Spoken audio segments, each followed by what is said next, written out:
Welcome back to LFC Transfer Room, where we're powered by passion, fueled by facts. I'm your host, Charlie Sadiva, bringing you the latest news, analysis, and transfer updates straight from the heart of Anfield.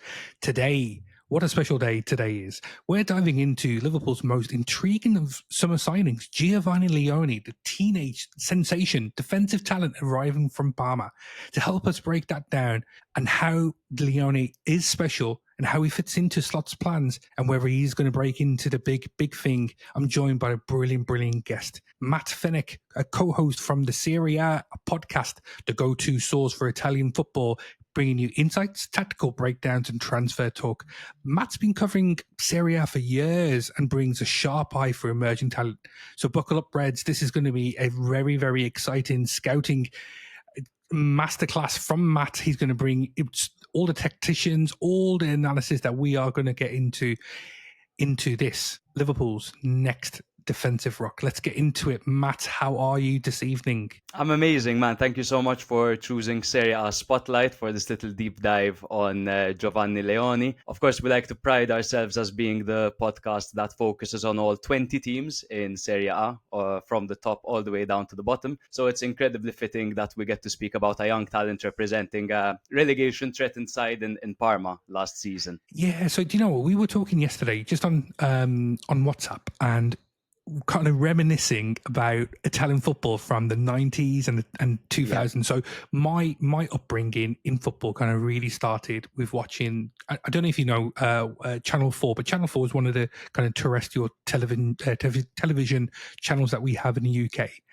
And on a Saturday morning, there was Italian football with John Richardson being the host. And it was a fantastic song, Golazzo, obviously, which means it's fantastic goal. But that was my kind of first kind of view and an insight into Italian football. And we spoke about one of my favorite players of all time, Batigol, Gabriel Batistuta, who played for Fiorentina. And how good is that kit that he wore, 1996, I think he was. And, you described it straight away, like Nintendo. There was, whether there's copyright on that, I don't know.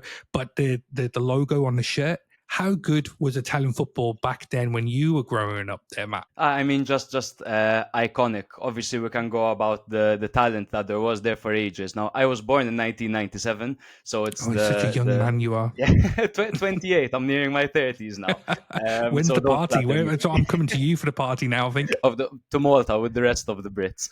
Brilliant, man. Oh, yeah. I'll try not to make a show of myself like my British cousins.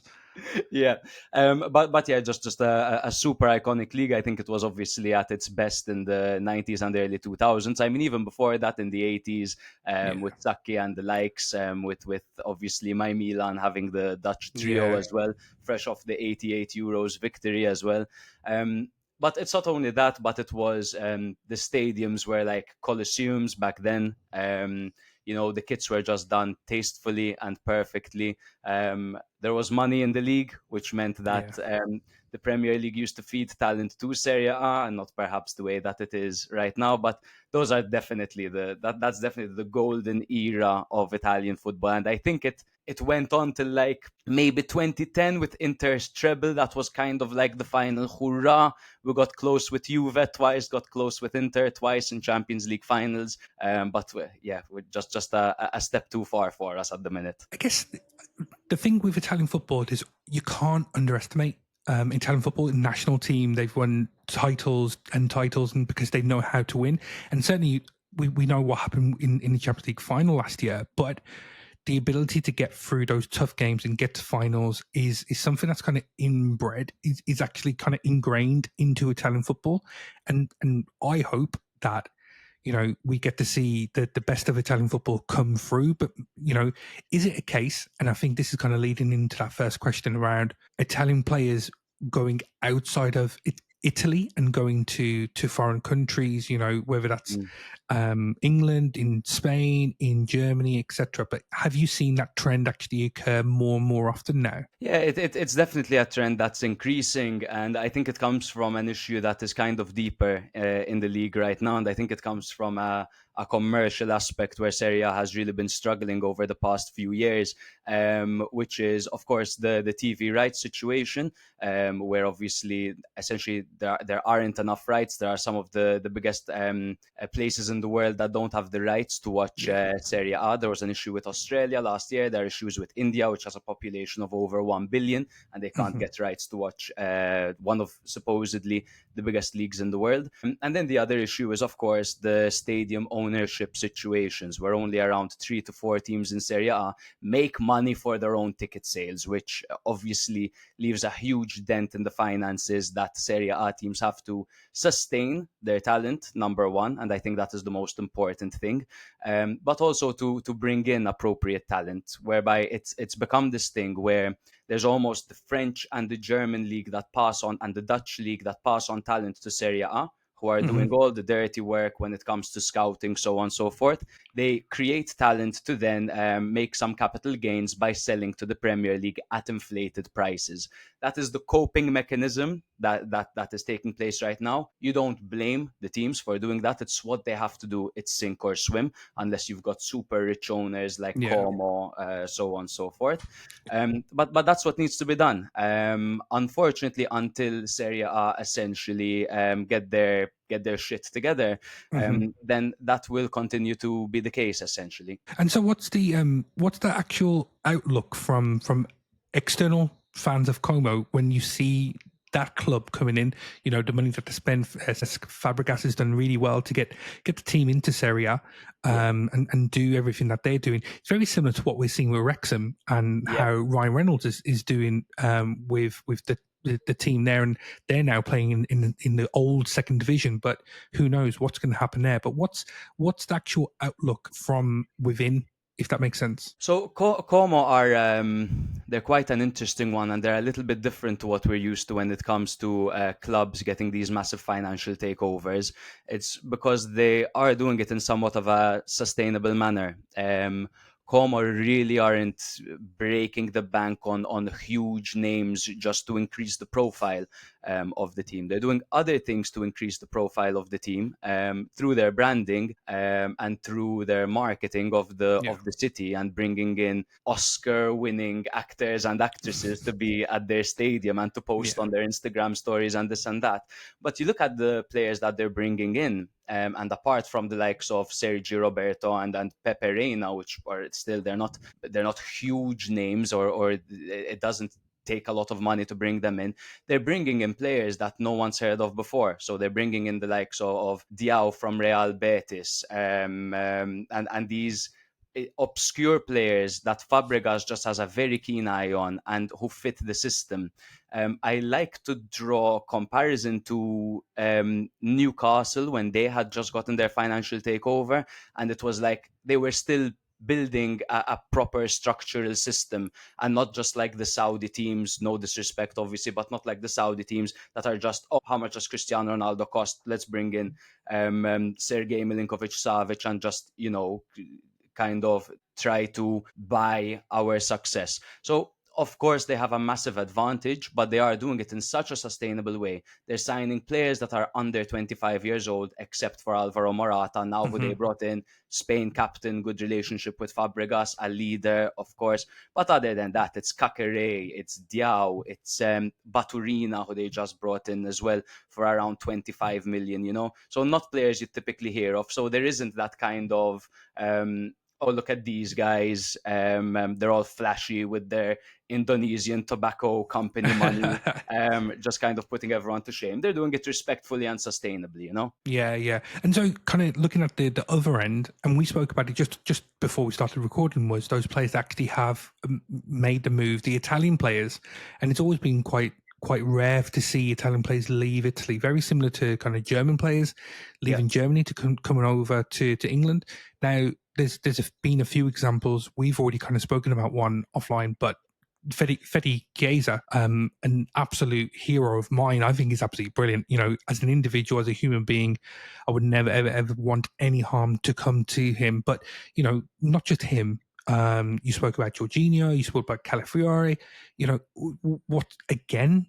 Thinking about how that looks and those players that are coming in. What do you think it is now that English teams are seeing in Italian players? So what they're seeing in Italian players is, I think the Serie A has become a really good spot just for Premier League managers and club owners to look at as a good case study. So you could really see a player's physical abilities and their technical abilities. Of course, it's a very different league, but it's a very competitive one at that. I would say second best to the Premier League at the moment when it comes to quality players and quality football teams. Obviously, I don't know where La Liga stands with that because they've got like two or three that are sometimes amazing and sometimes not so amazing.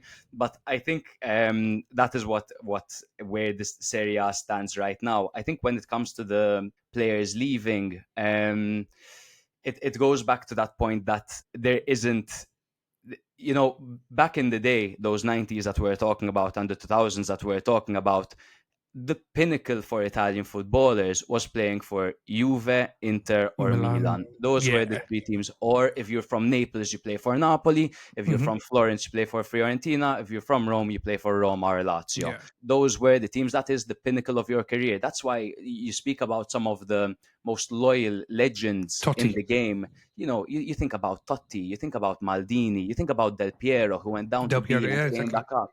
These are, that was the pinnacle before. Unfortunately, not anymore, because these sides are struggling when you put them up against some of the biggest sides in the world. That obviously, part of the reason is that they have got the money to bring in better managers, better players, and like Gianluigi Donnarumma's up for grabs now. Mm. Who in their right mind in Serie A is going to spend 10 million a season on a goalkeeper, even if he's coming in on a free? It doesn't make sense. He's a goalkeeper. With all due respect to his trade, he's a goalkeeper. You're going to pay 10 million a season for him Yeah. in Serie A.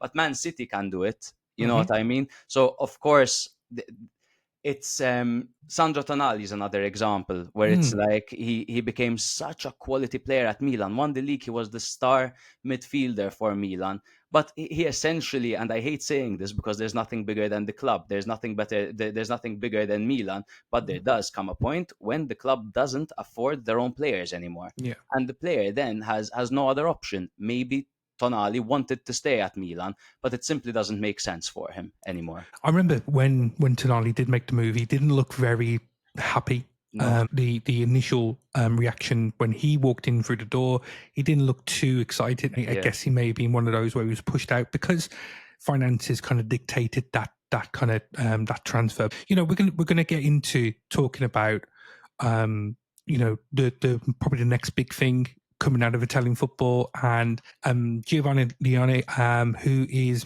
moving over to Liverpool. I guess the first thing is, how surprised were you with Liverpool making such a big move so early for an 18-year-old that has less than 200 games under his belt? Is that really surprising, or is the talent there to kind of justify the move straight away? So I do think Leone is a freak of nature. I think that if you look at his age and you look at his physicality and his brains and just how how calculated every move he makes is, and how mature he is, I do think that a big price tag is justified for a player like that. Of course, it goes back to what we said about how there are inflated costs on Italian players when it comes to selling to the same league. So, for example, Milan, Inter, and Juve were all interested in Leone, and they were quoted initially around 20 to 25 million. They were all ready to place a bid, and then they were like, oh, wait, no, you're all willing to pay that amount? Okay, it's 40 million actually. So suddenly it didn't become a sustainable idea for these Italian teams, which instantly made me think, okay, he's off to the Premier League, the same way Coppola is off to the Premier League at Brighton now. He's another very bright young talent. So I'm not too surprised. I think 40 million for Italian teams is probably the equivalent of 100 million for Premier League teams. And with the lack of tape that there is on him, we don't know what kind of injuries will crop up in his career. We know he was out for 45 days earlier this season with some outer ligament issue. How persistent is that going to be? Will he do his ACL like Chiesa, Touchwood, or like Zaniolo? Nobody knows. So 40 million is a bit of a gamble for Serie A teams. I'd rather spend that amount on a more established player. But I guess for Liverpool, we've seen the way they've operated in the market. I mean, they've obviously got the money. Hmm.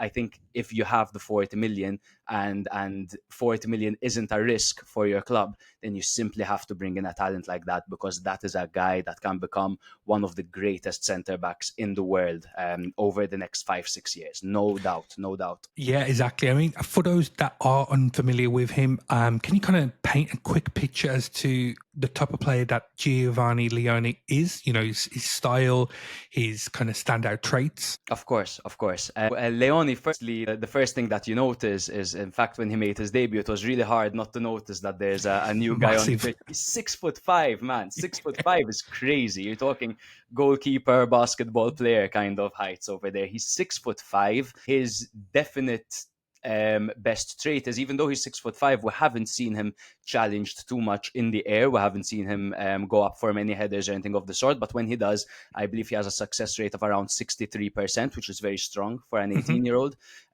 His definite best trait is his man-marking abilities. You see him go up against some of the best strikers in Serie A, and Lukaku. I know that your listeners are going to jump on me a little bit by saying that about Lukaku, because I know there's a little bit of a stigma in the Premier League about Lukaku. Of course, Lukaku's not the player he used to be when it comes to him charging at defenders, his aerial ability and his goal scoring ability. But as he's declined on that front, he's gotten much stronger with his hold up play. You've got a 6'2", 92-kilogram monster Hmm. holding off two defenders with the ball at his feet, just pulling them back, pushing them back, playing the ball to McTominay, setting him up. He's the main reason McTominay has all those goals. And Leone pocketed him for an entire game, just physically. And you see the way that he was doing that as well. Yeah. Such an intelligent way, not just throwing himself at him. Parma play a really low block. They struggled a lot throughout the season, so they sacked their manager who was there earlier, Pecchia, who believed a lot Hmm. in Parma being a fluid team, an attacking team. They beat Milan 2-0, but that wasn't so sustainable. They were really battling relegation halfway through the season, so they brought in Christian Kivu, who is now the Inter manager, of course, Inter legend, helmet guy, Romanian, Yeah. Hmm. tough guy. So what he did was he really got Parma to play a low block, and he got them not to press. He's like, in fact, they were the lowest team when it came to press in Serie A. So all of the defending that we saw Leone do was in front of him. We Hmm. never really saw him come back and have to make up ground and win that ball back from tracking back, essentially. It was always him behind the defender, putting pressure on the defender, picking at the defender, and then lunging in and just not needing to go to ground to make that challenge, just enough putting his hand on him, leading the striker to the area away from goal where he wants them to go, and then just with his long stride, knocking the ball off them, shouldering them a little bit to the Yeah. ground, leaving a good little mark on them. So he's so impressive, man. He's so impressive. So the two things I've noticed, having watched a little bit of him, is his ability to read the game. I Yeah. think it's incredible for someone that's so young. He's able to read the movement. Lukaku, there's a famous picture of Lukaku, you know, on the floor, and Leone's got his shirt, and kind of, Yeah. you know, he's a warrior, he's a gladiator, isn't he? The second part is how he is able to maneuver his body between the player and the ball Yeah. so easily, and that's something that takes years to develop.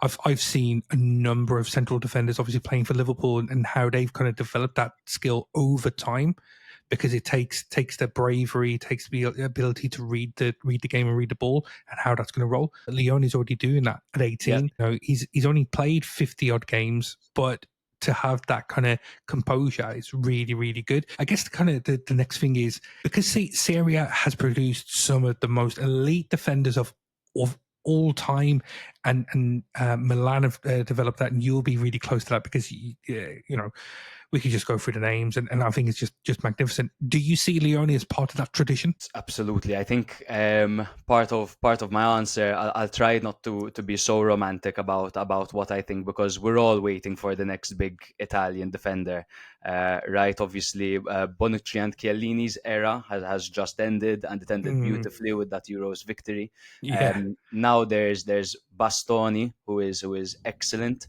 Oh, I love Um, Bastoni. But then there's like Buongiorno next to him, who's very good. He's very good, don't get me wrong.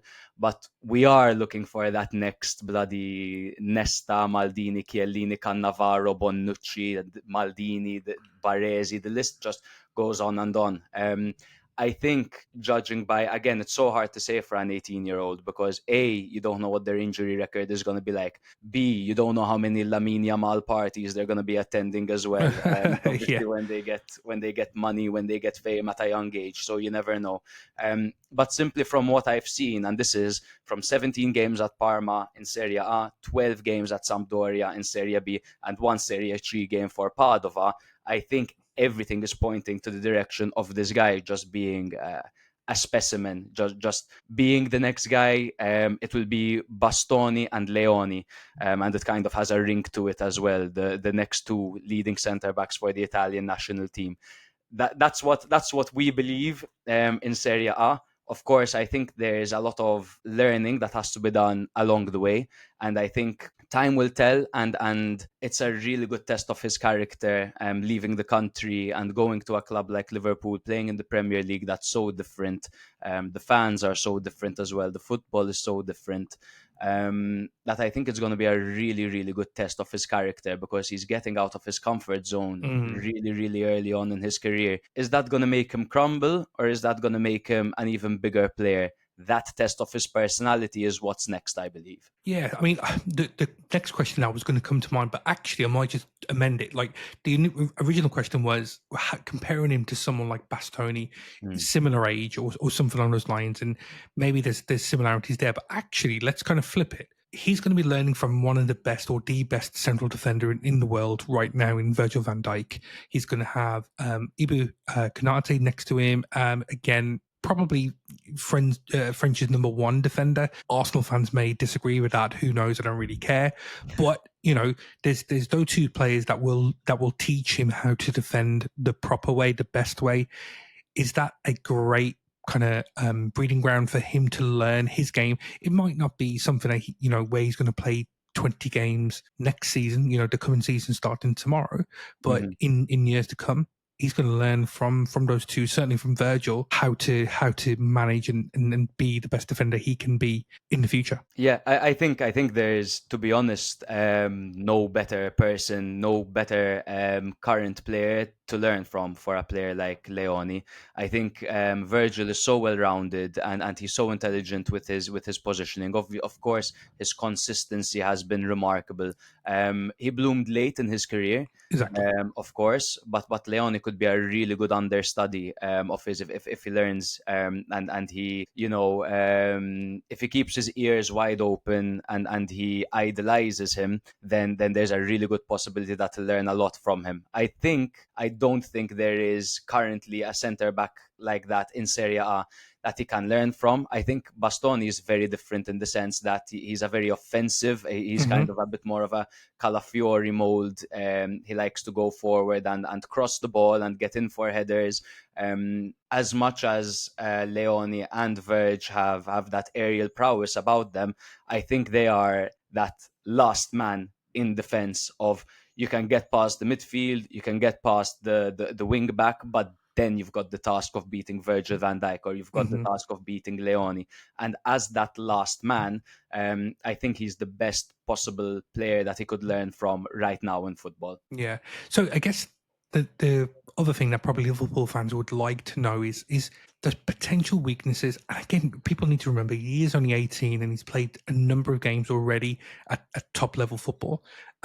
You've spoken about Parma being one of the lowest or the lowest blocking team in Serie A last season. Now, comparing that to Liverpool, play very, very high up the pitch and like to have the ball in front of them and kind of pressing against teams. Do you think there's an actual danger for him? Is there possibly like a lack of pace that he has shown in those 17 games last season? So he's not the quickest player, but he definitely has got acceleration to his game and he's got a long stride. Those footballers where you don't think they're moving quick at all, but suddenly from taking 3 steps, they've made ground on Kylian Mbappe. He could very much be one of those. At the moment, one thing that I've noted about him is that he is a little bit top heavy. And when I say top heavy, I don't mean it as in like he's fat or anything like that. I mean that he's got a really strong upper body. Broad shoulders, mate. That's what we call it, broad shoulders. Very broad shoulders. So I guess if he manages to obviously better his physique, have a more like well-rounded physique than those legs, so on and so forth, I think his stride and his pace could really improve. I know that at Liverpool, the physical training is quite heavy as well with slot. So I think that's an area of his game he can definitely improve, which is his tracking back and his pace. With that being said, obviously, we're talking about an 18-year-old centre back, right? Which, even though he's very mature for his age, you do see some kind of traits where you're like, oh, had he been 5 years older than that, he wouldn't have made those mistakes. One of those things would be what I like to call jumping.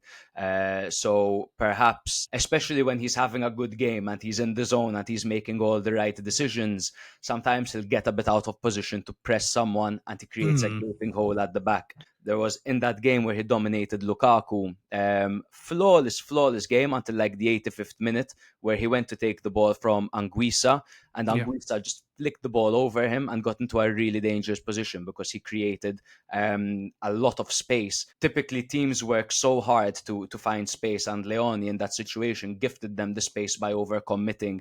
But that's something he'll learn. And you mentioned earlier that you noticed how good he is at getting between the ball and the player.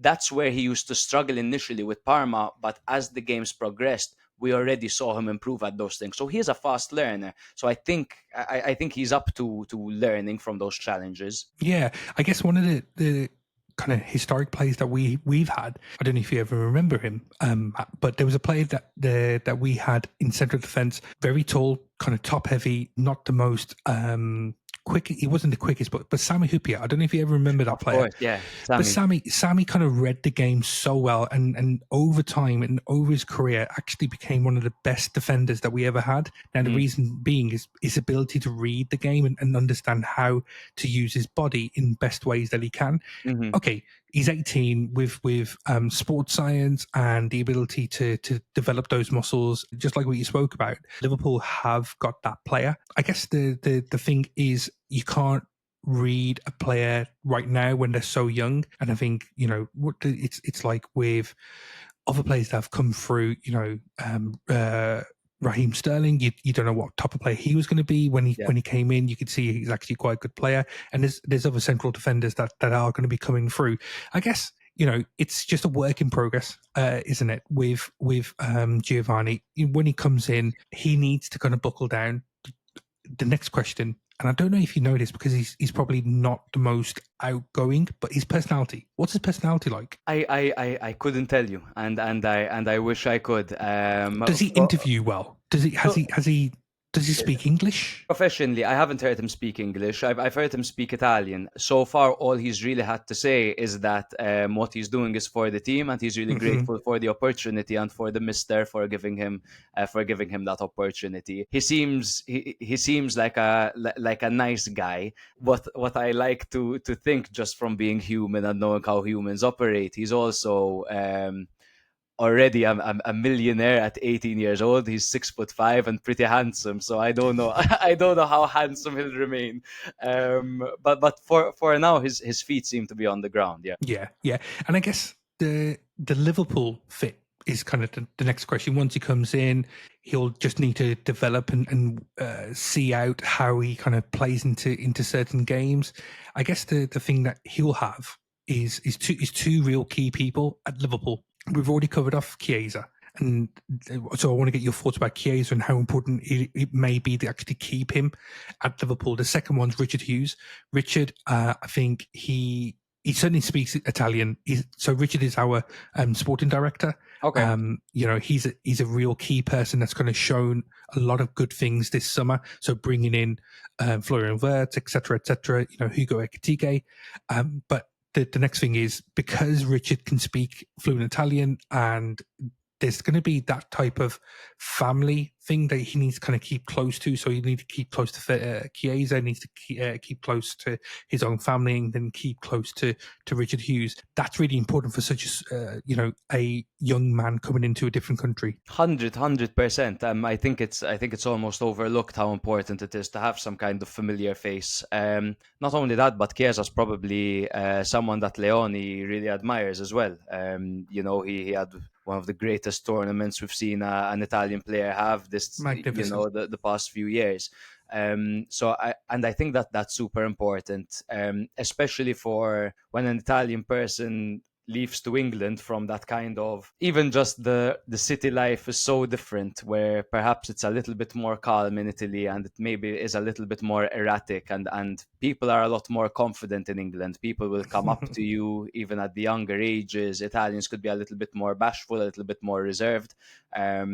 So having that kind of other Italian person that you can relate to, speak to take under your wing, I think it's super important.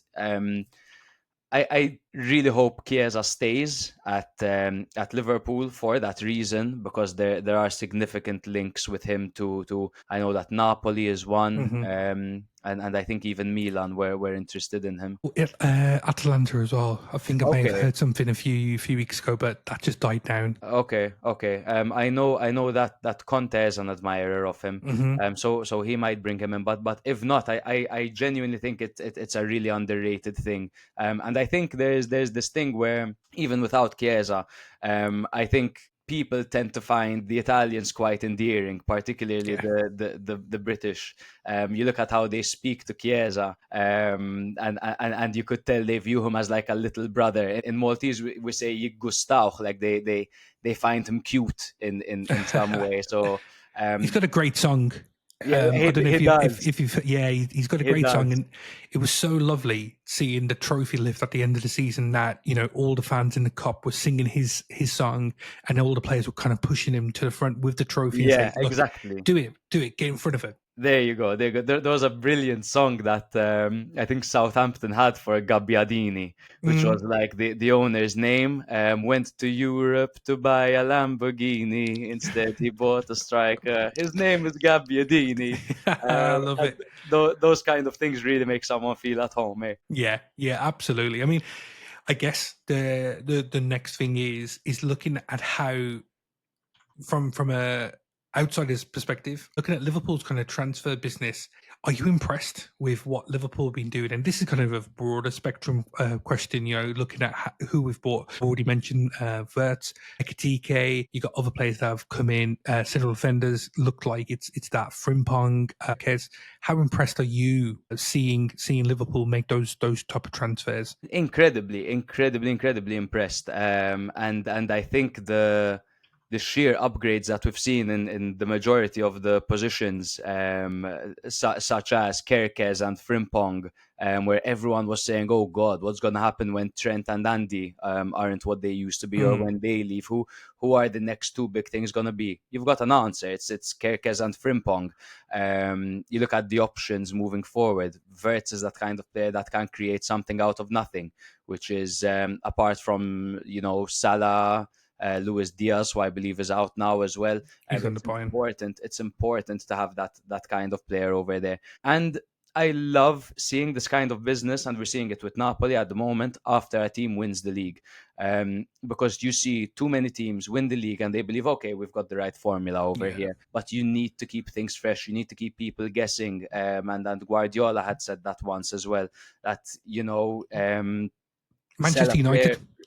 Yeah, United were the same back in the 90s when they win leagues. They would go out and buy the best player that they yeah. could get.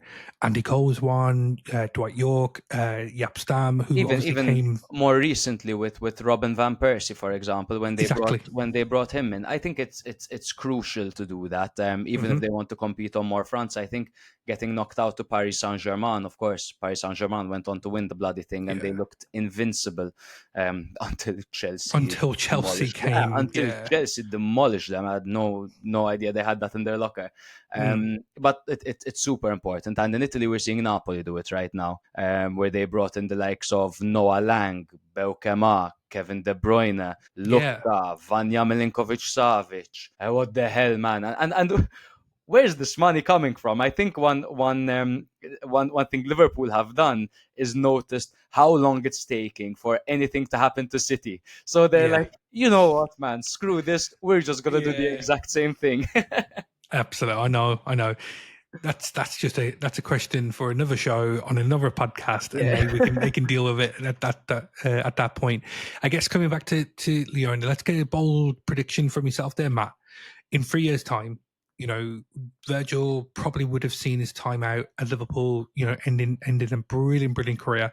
Leone, is he still going to be at Liverpool? Is he going to be starting? Is he going to be a cult hero? I think Leone will be starting at Liverpool in 3 years' time, and I think his growth within those 3 seasons will be spectacular. Just Um, a big upwards yeah, curve. Yep, I think so. Because we in the short career that he's had so far, we've seen him make the adjustments that he had to make, and already he's so aware of his strengths, and he doesn't try to do anything that is out of his capabilities or abilities. He's very humble on the pitch, at least, and hardworking, and just you don't see an 18-year-old who's that physically imposing. And I think with that understanding of your abilities at that young age, the sky is the limit for him, man. And so we're going to finish off. One last question for you, Matt. Give us your verdict. Is it a smart signing or a risky gamble? Considering the money Liverpool have been flaunting, I think it's a no-brainer, and I think it's a good signing. I think it's Good I think signing. it's smart. Yeah, it wouldn't be smart for an Italian team, and I'll obviously be kicking myself if he goes on to be the next best defender in the world. I'd be saying 40 million would have been a steal for Italian teams, but with this lack of tape, 40 million is far too much money for any Italian team to gamble on. But I think Liverpool are doing the right thing, stepping in, seeing the opportunity, even with the lack of tape, and saying, you know what, this is a risk worth taking. And there could be a mutual benefit because the national team will have another Italian great central Yeah, defender. yeah, So yeah, let's hope, and I'm sure we'll be back in talking together in 3 years' time about how good Giovanni Leoni is. I hope But so. yeah, absolutely. So that's a wrap on today's deep dive into Giovanni Leoni, a player that just could be the next crown jewel in Liverpool's defensive crown. Massive thanks to Matt Fenech from the Serie A Spotlight. I got it wrong earlier, so I'm going to correct it now. The Serie A Spotlight podcast.